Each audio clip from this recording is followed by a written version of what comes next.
So today on the poddy we have Stella. From the moment I met you, I was like, ooh, I see some good knowledge. I see somebody who's really healthy and actioning a lot of good things for self, and inspired me actually. That's good. To just be even healthier and stuff. But yeah, would you mind explaining hormones for me, just for dummies?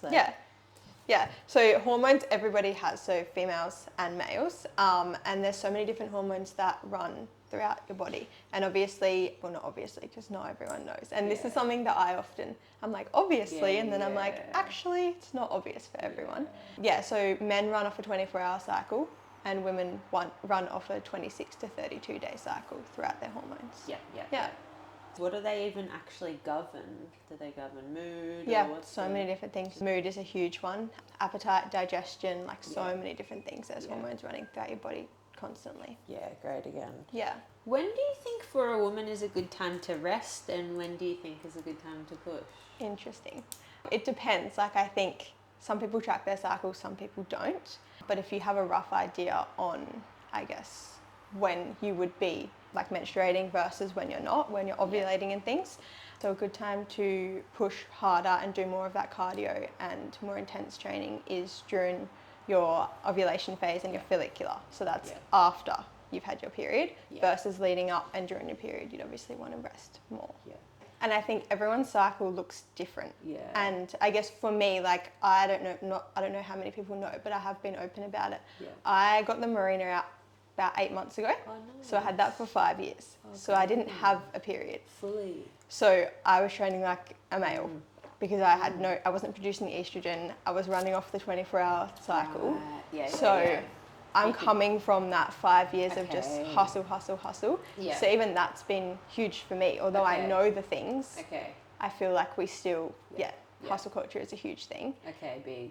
Yeah, and I still find myself going, actually, do I want to do this, or am I doing it out of the fact that, I feel like I need to versus do I actually want to? Yeah. No, that's so interesting. Yeah. I have these theories. I feel like you'd be kind of similar from what I've seen on your Insta, but I just get all these random health theories that come through my mind. And I have this theory that, like, your period can be like a breeze the whole way through. Yeah. Like if you resting enough, eating well, just eating, just all the things. But it is a practice, and like there's so many like collective things, and there's work, and there's stress, and there's money and pressures. But I have this theory that you can really have a good period start to finish. What is this like epidemic of people having the worst periods? I'm seeing a link of like self-love and hugely. Absolutely. Like, the worse the period, the worse the self-love sort of thing. Yeah, self-love, the over-exercise, pushing, the under-eating, it's so many, under-eating is a huge one. And then it's the over-exercise to when you don't have a period or you have a dysregulated period. And that's a huge one as well. It's crazy that. It's a practice to get your period going, I think. Absolutely. Anyway. But I'm just seeing this like epidemic of like bad periods and skin and just the whole thing. People really needing to take pain medication. But just feel like the pain's always trying to teach you something. Yes. Naughty question. But do you intend on bending the course structure in your practice? I feel like in the naturopath course, obviously it's quite like government has made a bit of a course, and I feel like the natural world runs way deeper than that. Absolutely. And I will. You get your certificate, and then you kind of make your own rules. What's the vision? I want to work with athletes, I think eventually, especially female athletes. I love like fertility and things like that, and I was trying to work out how to intertwine fertility but my love for the gym and my love for sport all together. Especially like girls in their young 20s that are athletes. And unfortunately things you do in your 20s actually affect when you want to become pregnant versus just that 9 months before you try and become pregnant. I feel like the more you kind of like look at your things throughout life, and like the more again that you love your body and yourself and accept the process, the easier birth is. I just don't understand why this stuff's not talked about. And I think it's also not talked about enough that although like obviously us as females we're carrying, it's also got a lot to do with your partner. That's that's and I think huge. And I think it's always talked about as to the way we look after ourselves and what we do for our health and to be fertile, but it's actually, it takes two. Yeah. And how many years of kind of just prep would you recommend to somebody? Would you just slowly ease into just making better choices a few years? Yeah, it would depend on your cycle, and obviously if you're coming off contraception or things like that, that'll take a little bit longer because you've got to then regulate your period and your hormones. But yeah, for someone with a regular cycle, I would say around 6 to 8 months. I had a few questions in the question box just surrounding like PMDD. I've read into it quite some because I've had, obviously, I feel like we all go through stages of having just like a tough lead into period time, the 10 days. Like I notice my whole brain just feels like it switches. Like 10 days out, it'll just go bang. Yeah. Literally feel like the serotonin just goes. Yeah, well it does dip. Yeah, and so does your dopamine. Okay. So it's all valid. I also noticed that if I eat well, rest, exercise, do all the things, then obviously it's a little bit better. It's a little bit better. I'm probably softer with myself. And all of these things, but I've found this new thing which you would have seen online is not having cold foods. Yeah. So do you have any like period kind of hot tips, just things where you've been like, I did that and shit, I noticed like a real change? Yeah, and I think another one on the hot and cold, I had this conversation with someone this morning, is ice baths. Yeah, nah. Yeah. I'm so not into it. Yeah, no. And I think, although like I'm obviously in the gym world and it's a big thing, like get out of the ice bath that week before your period. Yeah, your body is so sensitive. Like I even find sometimes if I go in the ocean, especially this time of the year, I'll feel like it's 10 times colder than I would last week. Yeah, fair. Just depending on where I'm at. Yeah, so I would say, lots of like broths. Yeah. Like, rich in collagen and all those things that we need for our skin health as well. Lots of teas during that stage. And like, as you said, you just got to be kinder to yourself. It's like... Don't make big decisions. Like, that's what I find. Yeah. I'm like, this is, don't make big decisions. And I think if you have a partner, be honest.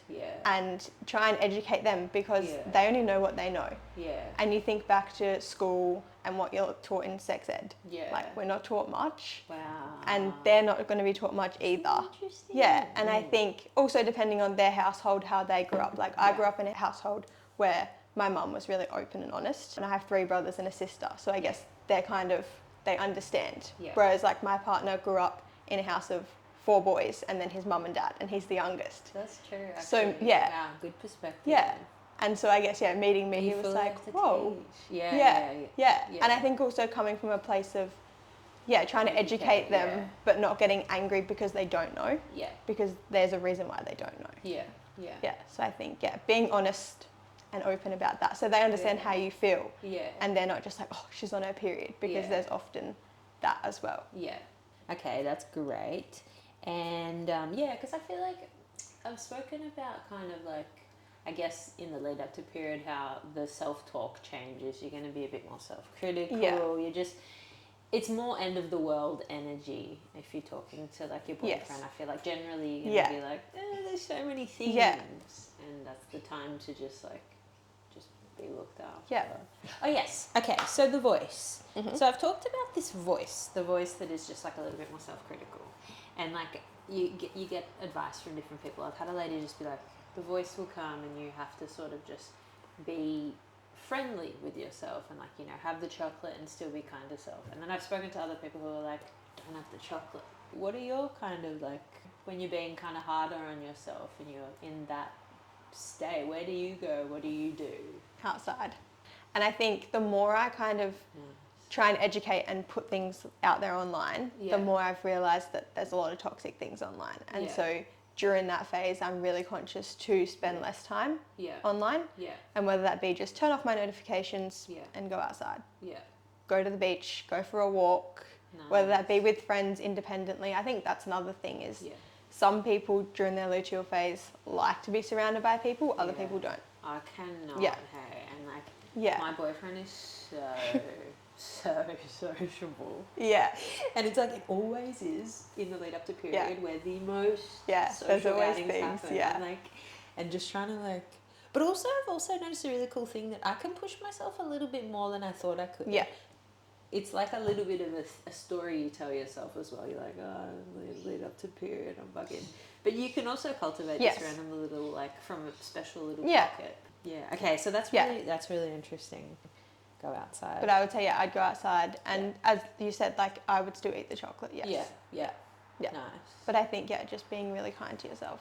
And your skin's so nice. I wondered, do you have any skin must-dos? So I'm actually a really bad eczema sufferer, believe it or not. Yeah, wow. Yeah, okay. ever since I was, like, born. Okay. Yeah. So moving up here, the humidity, my skin loves the humidity, so that's been a positive. Okay, cool. But unfortunately, there's nothing you can, well, there is things you can do topically, but it's from the inside. 100%, yeah. And that's where it starts. In Chinese medicine, there's so much good stuff you can do. Yeah. But I saw you eating an anti-inflammatory diet. So I have been, depending on the phases of my period, because of my eczema, because I found that did flare up when I got the marina out. Oh, okay. Yeah. Okay. So I've been working through that. Nice. But otherwise, unfortunately, it is what you put in. Yeah. But things like spearmint tea are great for your skin. Dandelion tea is great for your liver health. Yeah. So that's always a good one to have around your period if you're getting breakouts around your chin. Yeah. That's always a really good one. Yeah. Or even just like a little bit further up. Yeah. Dandelion tea is always a good one. I literally only get them just here and here. Interesting. Just like, and I'm like, what is this? Because you can do pimple mapping, and I'm like, it says it's hormonal. I'm just like, it's the funniest thing. But what is wigging me out is in the last 10 days, I have not been eating very well. I just haven't really been feeling like it. I feel like that's okay. Yeah, sometimes, I mean, just eating like somebody who eats a bit mid is what I mean. I've been eating just more chalky as well since Easter, all that. But my skin is clearer than it is when I'm trying to like eat really well. I just don't understand sometimes, like, so many things can impact the skin, like emotional well-being, what you're eating, sugar, sleep. I've been sleeping so much for about a month. I wondered, could that be like an unlock, just finally catching up on like years of and I was going to say, even you're not stressed, like you're eating the food, but you're not stressed about eating the food. I'm just like, fuck it, like put on a few kilos. Yeah, but that's also okay that you're not like thinking about what you're eating and then stressed about what you're eating, so then that only impacts your skin again. Like it's a cycle. It's a full cycle. Full cycle. Yeah, no, I think when we're talking a little bit more about that, like have the chocolate voice, I feel like I'm always kind of thinking about, you know, how you have to be kind to yourself and you have to sometimes push yourself. Yeah. And, you know, you have to just like navigate that. That's just being human and also. Absolutely. Yeah, do you ever have a little bit of trouble like balancing rest and play? Yeah, obviously you hugely. touched on it before. Yeah, hugely. And I have forever. You've got a lot of energy. Yeah, and I've always been someone who's got all these goals and wants to achieve them all today. Yeah, okay. And so that's something that I've had to learn. And in school I was always that person that the assignment came out, I would get the assignment done 2 days later. Yeah, which is great. But also then I would also be that girl that in 6 months' time would be in bed for a week. Yeah. Because I would be so burnt out. And then I'd start again. Yeah. And I think August, I'm a Leo. Okay, yeah. So it's been a huge learning curve for me to try and balance and not say yes to everything. Yeah. And I think that's really important as well for like those periods in like when you're about to get your period. It's really important to say yes and no. Yeah. Depending on how you're feeling. Yeah. And try and stack up, you know, your social things when you're a little bit more, you know, have more energy and willing to go out and do things, and then take time for yourself. You feel like you can talk to your boyfriend about all of these things. Yeah. I have a little bit of trouble with the pre-period kind of rambling, so there's a lot more action going on in the mind. Yeah. I'm trying to work out ways how to communicate, because obviously when you're ovulating, that's when you're your brightest, you're most communicative, you're flowing, you're just like spitting rhymes. If you're doing something social, you're just like glowing. Yes. You're just, everything is great again. Yeah. But in the lead up to period, I'm just like, I can't even string a sentence together sometimes. Yeah. Like I can. I'm still energetic. But things don't make sense sometimes even for you. Sometimes when it's hyper emotional, I don't know. I'm like, I think a lot. I do a lot of things to like slow my mind down, and I'm definitely a thinker. Yeah. I just have been finding that I have a little bit of trouble just like getting to the bottom of like how I'm feeling. Do you ever feel that? Yeah. Yeah. Absolutely. Yeah. And it's kind of like sometimes during that phase, it's like, why as well? Because again, it's like 4 days ago, I was okay. Yeah. Why now do I feel? Yeah. And like I said, don't make big decisions. Like that's a huge one. Yeah. And just trying to communicate as best you can. And whether that be writing it down for yourself. Yeah. So then it kind of makes sense in your head before you go. Because again, this is a good one. Yeah, because again, they only know what they know. Yeah. And they're wired, they unfortunately they are wired a little differently. Yeah. So they're never going to understand the change and why we feel, the way we do. Yeah. So it's just trying to educate them as best you can. It's like, do you think there's any way to get them to be interested in like understanding more? Like, I would want that, but I don't know. Do you find that your partner's curious about that stuff? Yeah, and I think without boring them with education. Yeah. Again, so it's like, and that's where I kind of started. I was like, it wasn't a lecture at all, but it was like, this is what happens, this, and he was just looked at me like, okay, and I'm lost. Yeah. Yeah, so I think just kind of, exactly. So I think just giving them an overview of how you might feel, and then also intertwining that if you train together, because that was one thing, and I've talked about that before, is a lot of people try and train like their boyfriend. Yes. Yeah, and I was stuck in that as well. Yeah. And the fact that I was like, okay, but I can't get up that early and train every single day. Yeah. Or, 5 days or whatever it may be. So understanding that we can train together during certain periods and make the most of that, but then drop back.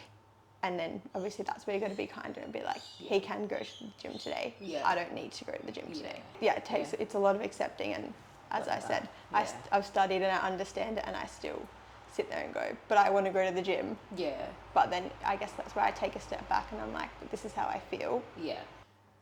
Yeah. Do you have a fit boyfriend? Yeah. Yeah. Same. So annoying. Yes, it is. So annoying. He's back. So annoying. What do you think is like one like universal thing that the girls are like blowing it on? Like one universal thing that the girls, if they just did this little tweak, their like whole kind of body would be like. I would say sleep. Sleep? Yeah. Yeah, it's a huge thing, and especially like nervous system, everything. That's when your body, especially if you're in fight or flight constantly and your nervous system is dysregulated. Yeah. Sleep. What sort of diet would you just kind of recommend? Is there one kind of a collective diet, or it's more just like your body type? Like some people are lentil people, some people are red meat people. Yeah, absolutely. And I think it depends how much energy you're outputting. Yeah. As well. Yeah. So someone that works out is obviously going to have a faster metabolism, they're going to need to eat more versus someone who's a little bit more sedentary and sits down for their job. Yeah. Okay. Interesting. Yeah, and I think, I would just say whole foods. And I think eat what works for you. That's another thing. Avoiding those blood sugar level crashes, and that's when you will have those cravings. Yeah, protein at lunch. Yeah. Really important. If you just have a high carb lunch, especially if you're at work. Yeah. And then comes to 3 o'clock, you feel that crash, so you eat that chocolate, and then it's just a cycle. Whereas if you eat protein, keep you fuller, you won't have those cravings. No, so you don't really get cravings? I still do. Every now and then, but not. Yeah, you're not going to have that crash that you feel like you need a nap, you feel bloated, you feel inflamed. No, I do find that when I'm doing more of a protein, just like the protein, fats, carb plus sort of thing, I'm not really going to crash. Yeah. Crave everything less. Like the more sugar you're having, the more you're going to crave it. Right. I think it's like 90% of your serotonin is made in your gut. Yeah. If your nervous system and your mental health is not like up where your gut health is, your gut health is still going to decline. Yeah. Cool as. Cute. Well, thanks so much for answering everything. Thank you for having me.